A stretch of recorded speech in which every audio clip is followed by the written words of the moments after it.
Assalamu alaikum. Welcome to Muhammad's Boom Boom Room, where all of my guests either agree with me completely or they go boom. I am your host, the Prophet Muhammad, peace be upon me. And with me now is one of the greatest theoretical physicists of all time, Stephen Hawking. Professor Hawking, so glad you could roll into the studio this evening. Thank you for having me, Muhammad. Mankind's greatest achievements have come about by talking, and its greatest failures by not talking. If you and I can have a peaceful conversation, then there is hope for the future. Alhamdulillah! This is why I invite people from all perspectives to join me on my show, so I can give them the opportunity to agree with me. As a gesture of friendship, I would like to send you a free copy of A Brief History of Time. Why would you send me a book when, as everyone knows, I can't read? We are all different, but we share the same human spirit. Well said! Or should I say, well synthesized. So, tell us about yourself. All my life, I have been fascinated by the big questions that face us and have tried to find scientific answers to them. My goal is simple. It is a complete understanding of the universe, why it is as it is, and why it exists at all. Well, if you want to understand the universe, you've come to the right place, because the great God Allah has revealed to me the secrets of the cosmos. Wonderful. Let us discuss gravitational singularity theorems, cosmological inflation, Euclidean quantum gravity, and the black hole information paradox. Cosmetological para what now? Let's not get ahead of ourselves, Dr. Hawking. We want to keep things simple for the sake of our viewers. Instead, allow me to recap what Al-Islam teaches about the universe. And then you can tell everyone how science has confirmed my revelations. It is your show. I am ready to be amazed. Well, towards the bottom of the universe is a giant fish or well. Sometimes that fish or well gets agitated, and this is what causes earthquakes. On the back of the giant sea creature are 7 Earths, all of which are flat. They're stacked up like pita breads, except that there's a 500-year journey in between each one of them. We live on the top Earth, which again is flat. The sun and the moon chase each other around the Earth, much like Aisha and myself, but they can never catch each other. The sun sets in a muddy pool somewhere out west. There are people who live near the pool. They can tell you all about the pool. Above us, in the lowest heaven, are the stars, which are missiles that Allah uses to shoot demons when they try to sneak into paradise to hear his scheming. When you see a shooting star, it's because Allah became angry and hurled a star at a demon. Above the stars are 7 huge domes that enclose the 7 heavens. Each of these domes is solid and would fall on us if Allah didn't hold it up by his mighty power. Above the 7 solid domes is a large sea, which is as deep as one of the heavens. Above the sea are 8 mountain goats. They're giants, which are all as tall as one of the heavens. And above the goats is the throne of Allah. Now, do you see why Muslim apologists claim that science proves my religion is true? How could I have known all these facts about the universe apart from divine revelation?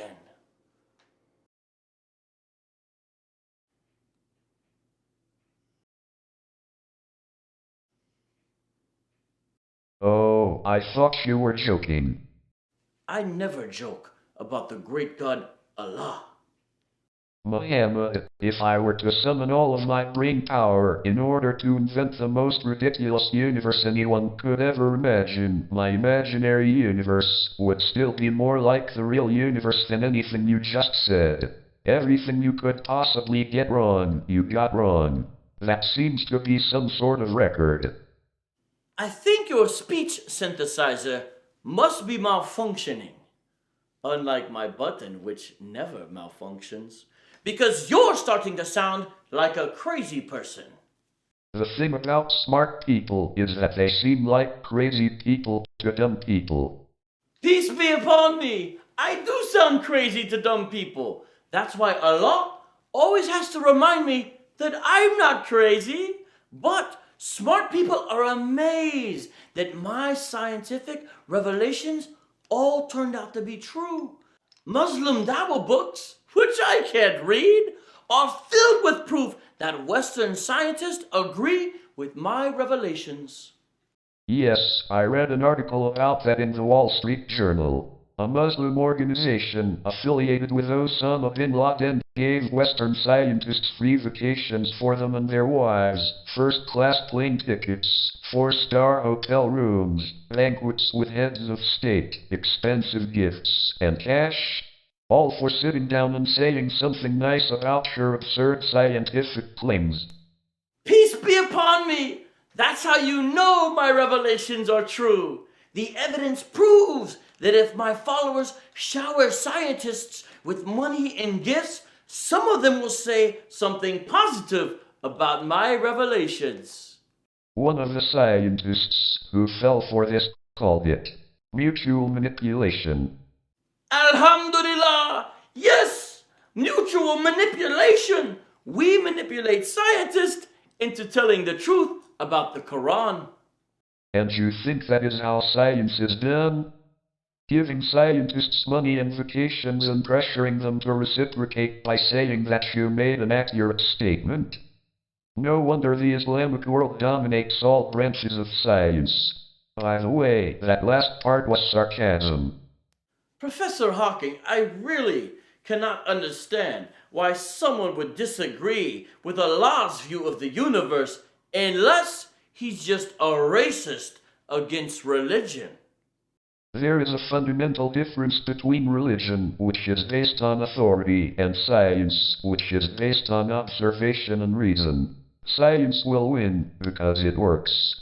I will win by slashing the tires on your wheelchair. What happens when you die and face Allah? Is science going to save you? I imagine what happens to human consciousness when we die is much like turning off a computer. I do not believe in a heaven for computers. I think the afterlife is a fairy story for people afraid of the dark. Fairy story? You sound like the pagans of Mecca who always call my revelations fables. Listen, you're sitting, not standing, in the presence of a prophet who's been sent to tell you about the afterlife. But you reject my signs, even my giant more. You reject all of the signs that the great God Allah has given you. The human race is just a chemical scum on a moderate-sized planet orbiting around a very average star in the outer suburb of one among 100 billion galaxies. We are so insignificant that I can't believe the whole universe exists for our benefit. The human race is chemical scum? I call Jews and Christians the worst of creatures, and everyone throws a hissy fit. But here you are, calling all of humanity chemical scum. If we're all just chemical scum, and dying is like turning off a computer, then who cares about science? We are just an advanced breed of monkeys on a minor planet of a very average star. But we can understand the universe. That makes us something very special. Special for what? Special chemical scum who will eventually be turned off like computers? Professor Hawking, don't you see? On some level, you know that we're more than chemical scum. You know that our consciousness is more than a computer program. You're living a kind of double life, pointing out what we are according to your worldview, but assuming all along that we're much more than that. Life would be tragic if it were not funny. Funny? Do you enjoy stand-up? If your claims are correct, life is tragic whether it's funny or not. You've been confined to a wheelchair for decades, thinking about the universe. People come to you like you're some sort of guru, and your brilliant insight is that even though we're meaningless scum, we're still special? Do you even hear the words coming out of your speech synthesizer right now? Although I cannot move and I have to speak through a computer, in my mind I am free. Free to do what? Don't you believe that all your thoughts are just chemicals sloshing around in your brain? Why are the chemicals sloshing around in your brain somehow more true than the chemicals sloshing around in my brain? You make me want to test gravity by taking you up to the top of a hill and giving you a good shove. The human failing I would most like to correct is aggression. Not your legs? Peace be upon you, please let me finish. The human failing I would most like to correct is aggression. It may have had survival advantage in caveman days to get more food, territory, or a partner with whom to reproduce, but now it threatens to destroy us all. Aggression doesn't threaten to destroy us all. It only threatens to destroy you and anyone else who disagrees with me. But it doesn't matter, because you're all just chemical scum, right? While there is life, there is hope. Wrong! While there's life, there is... Allahu Akbar!